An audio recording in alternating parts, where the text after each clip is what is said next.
ہم سب کا یہاں آنا بیٹھنا ذکر خیر کرنا اپنی بارگاہ میں قبول و منظور عطا فرمائے، اور اسی ذکر کو ہمارے لیے حضور کی ساری امت کے لیے کل قیامت کے دن نجات بخشش اور چھٹکارے کا سبب اور ذریعہ بنائے۔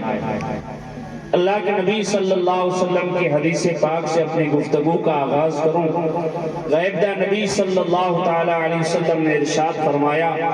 نیت المؤمن خیر من عملہ، او کما قال النبی صلی اللہ تعالی علیہ وسلم۔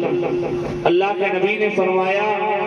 مومن کا نیت کرنا اس کے کام کرنے سے بہتر ہے۔ تو اس حدیث پہ عمل کرتے ہوئے جب تک بیٹھیں اچھی نیتوں کے ساتھ بیٹھیں۔ ان اچھی نیتوں میں سے ایک نیت یہ کہ جب تک بیٹھیں گے علم دین حاصل کرنے کی نیت سے بیٹھیں گے، جب تک محفل پاک میں بیٹھیں گے باادب بیٹھیں گے، جب تک محفل پاک میں بیٹھیں گے اطمینان کے ساتھ توجہ کے ساتھ جو باتیں کی جائے گی اس پہ سنیں گے اور اس پہ عمل کرنے کی نیت کریں گے۔ تو اس لیے کہ جب نیت آپ کریں گے اس نیت کا ثواب آپ کے ساتھ جڑا رہے گا، اس نیت کا ثواب آپ کے ساتھ چلا رہے گا۔ کئی ساری ہستیاں دنیا میں آئی، اس زمین پہ اس آسمان کے نیچے بڑے بڑے اللہ کے ولی آئے، 1,24,000 کم و بیش انبیاء کرام اس دنیا میں تشریف لائے۔ ان کا مقصد یہی تھا کہ ہر نبی اپنی اپنی قوم کے پاس آیا اور انہیں سیدھے راستے کی ترغیب دلائی۔ جب جب انہوں نے راستہ چھوڑا تو اللہ نے اپنا پیغمبر بھیجا اور انہیں سیدھی راہ کی تلقین عطا فرمائی کہ یہ سیدھا راستہ ہے، اس پہ جمے رہنا، اس پہ چلے رہنا۔ اور ہمیشہ ہر پیغمبر یہ خوشخبری دیتا آیا کہ ہمارے بعد بھی کوئی پیغمبر آئے گا۔ اس طرح سارے انبیاء کرام آئے، آخر میں میرے اور آپ کے پیارے آقا جناب مکی مدنی محمد عربی صلی اللہ تعالی علیہ وسلم کی ذات بابرکات ختم نبوت کا تاج پہن کر آئے۔ آپ کے بعد اب کوئی نبی تشریف نہیں لائے گا، آپ پہ نبوت ختم ہو گئی۔ پھر یہ سوال پیدا ہوتا ہے کہ نبیوں کے بعد جب یہ قوم، جب یہ لوگ اپنا راستہ بدل دیں گے، اپنے راستے کی پگڈنڈی بدل دیں گے، یہ برے راستوں کی طرف چلے جائیں گے، یہ دین سے کوسوں دور چلے جائیں گے، یہ نمازوں سے دور چلے جائیں گے، یہ حرام کے کاموں میں لگ جائیں گے، تب انہیں کون راستہ بتائے گا؟ تو دین نے آگے بڑھ کے ہماری رہنمائی فرمائی کہ دل چھوٹا مت کرنا، نبوت کا دروازہ بند ہوا ہے لیکن رہتی دنیا تک، کل صبح قیامت تک اللہ تعالیٰ ولادت کا دروازہ کھلا رکھا ہے، ولایت کا دروازہ کھلا ہے۔ جب بھی اب کئی ولی آئے، کبھی غریب نواز کی شکل میں ولی آئے، کبھی خواجہ نظام الدین اولیاء کی شکل میں ولی آئے، اس جہان میں بڑے بڑے ولی آئے، بڑے بڑے زبردست اللہ کے نیک محبوب برگزیدہ بندے آئے، جن کا کام کیا تھا؟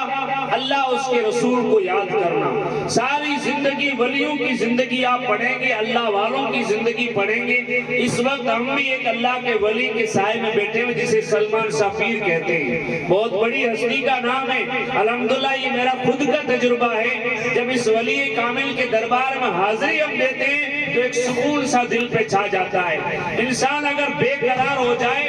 انسان اگر بے چین ہو جائے، انسان کو کہیں جی نہ لگتا ہو، وضو کر کے پہلے اللہ کا فرض ادا کرے، پھر کسی ولی کی چوکھٹ میں چلے جاؤ اور کہیں دور جانے کی ضرورت نہیں، سلمان شاہ کی بارگاہ میں چلا جائے، اسے وہ سکون مل جائے گا جو کسی اور گارڈن میں نہیں ملتا۔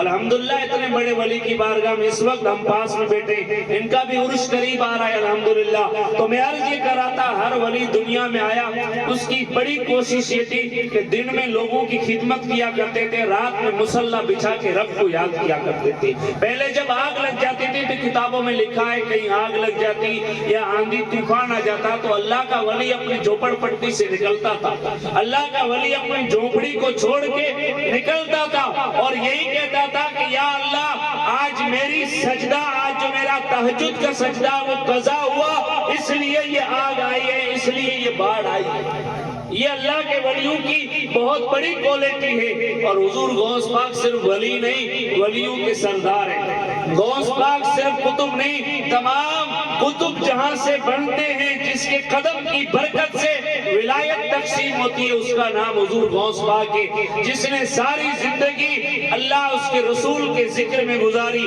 جس کا اٹھنا بیٹھنا نبی کا آپ کے صلی اللہ علیہ وسلم کے نقش قدم پہ تھا، جن کی عبادت ریاضت کا حال یہ تھا کہ رات میں ایک رات میں 15 قرآن پاک ختم کرنے والی ذات کا نام حضرت پیران پیر تھا۔ اندازہ لگائیں، آپ نے بھی ذکر سنا ہوگا، ہم بھی سنتے جا رہے ہیں، برکت کے لیے اور عمل کی نیت سے ذکر سنیے گا تو بڑا لطف آئے گا سرکار غوث پاک کی بارگاہ میں۔ جس طرح ہم جاتے ہیں اس طرح اور بھی سرکار کی بارگاہ میں ان کے مریدین آئے، کہا سرکار غوث پاک کام بڑا کرتا ہوں، محنت بڑی کرتا ہوں، کماتا بہت ہوں، لیکن پیر صاحب برکت نہیں ہوتی کمانے میں، رزق آتا ہے جاتا ہے پتہ ہی نہیں چل پاتا۔